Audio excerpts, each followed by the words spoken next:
Good morning. मुझे पता होगा बेटा आप लोग अच्छे से पढ़ाई कर रहे होंगे और हम आज केमिकल इक्विलिब्रियम का लेक्चर 4 की बात करते हैं।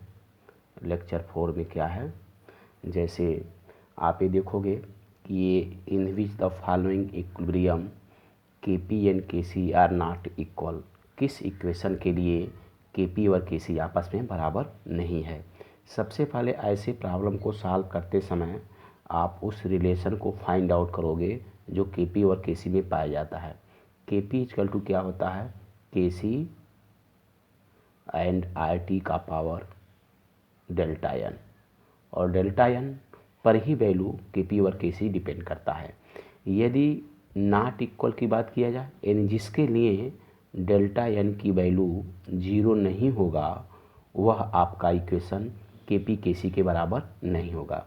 जैसे हम पहले वाले क्वेश्चन में देखें तो number of moles of reactant यहाँ पर 2 है, यानी एन आर की वैल्यू यहाँ 2 है, और यहाँ पर 1 मोल ए है और 1 मोल ए है। इन number of moles of product की वैल्यू ए आपका 2 है। तो जब डेल्टा एन की वैल्यू आप निकालेंगे तो 2 में से 2 घटाएंगे तो डेल्टा एन क्या आ जाएगा, यहाँ से 0 हो जाएगा। इसका मतलब इस इक्वेशन के लिए के पी के सी के बराबर है। यहाँ भी देखिए 1 मोल ए है और 1 मोल ए है। Number of moles of reactant यहाँ 2 मोल हैं, और यहाँ भी क्या है, 1 मोल यहाँ है और 1 मोल यहाँ है। Number of moles of product भी यहाँ कितना है, 2 है। 2 में से 2 को आप सबस्टेट घटाओगे तो डेल्टा एन की वैल्यू 0 हो जाएगी, अर्थात इस इक्वेशन के लिए भी के पी के सी के बराबर हो जाएगा। यहाँ भी डेल्टा एन की वैल्यू 0 मिलेगी, क्योंकि 1 मोल H2 है, 1 मोल I2 है। तो number of moles of reactant आपका 2 हो गया, और 2 मोल आपका यहाँ पर NP है। तो यहाँ पर NR और NP आपस में बराबर है, इसलिए जब तीनों के पी के सी के बराबर होगा तो चौथा निश्चित ही है कि के पी के सी के बराबर नहीं होगा। क्यों?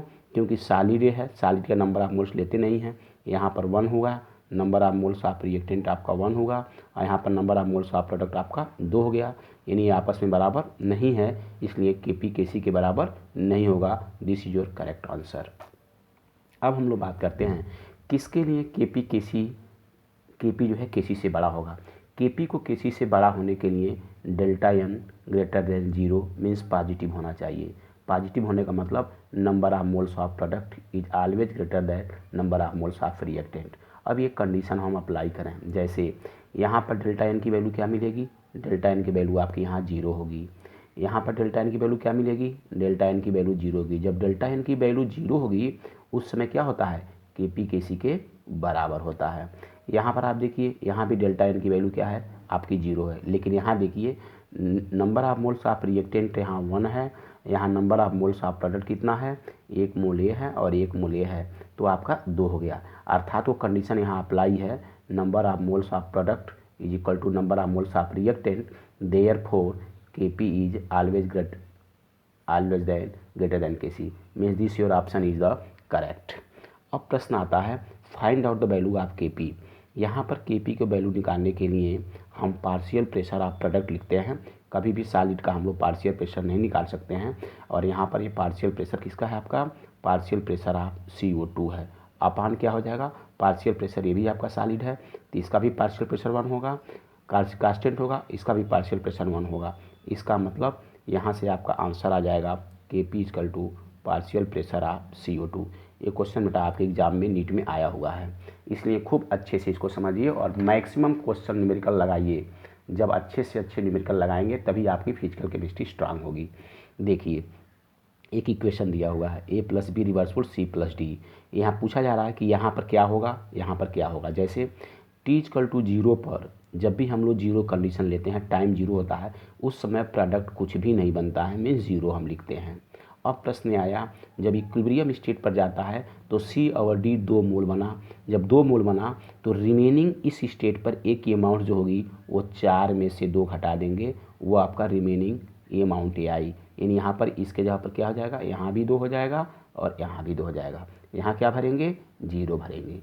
ऐसे कॉन्सेप्ट को आप देखिए, जैसे t ≠ 0 मीन्स एक इक्विलिब्रियम स्टेट पर सारी वैल्यू दी हुई है, और इक्विलिब्रियम स्टेट पर जब सारी वैल्यू दी हुई हो तो आप यहाँ पर केसी की अगर वैल्यू हमको निकालना हो तो इक्विलिब्रियम स्टेट पर कंसंट्रेशन ऑफ प्रोडक्ट की बात करेंगे, COCl2 की बात करेंगे, और अपान कंसंट्रेशन ऑफ CO की बात करेंगे, अपॉन कंसंट्रेशन ऑफ Cl2 की बात करेंगे।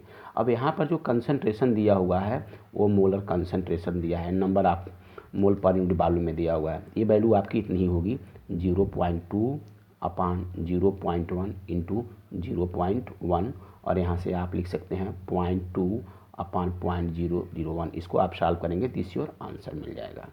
यहाँ पर हम लोग बात करते हैं t=0 पर ए, यहाँ ए मोल दिया हुआ है, यहाँ बी मोल दिया। पूछ रहा है यहाँ क्या होगा जब t 0 होता है, उसमें प्रोडक्ट बेटा कुछ भी नहीं बनता है, हम लोग 0 कंसीडर करते हैं।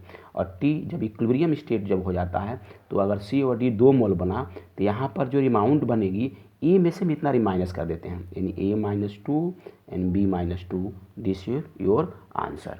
ऐसे कॉन्सेप्ट को आप बिल्डअप करें, और कॉन्सेप्ट जब आपका स्ट्रांग होगा तभी आप किसी भी न्यूमेरिकल को अच्छे तरीके से और लिस्ट टाइम में कर सकते हो।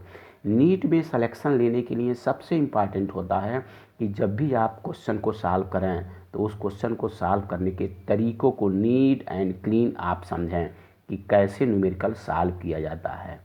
थैंक यू बेटा, वाचिंग फॉर वीडियो। लाइक करें, सब्सक्राइब करें और कमेंट ज़रूर करें।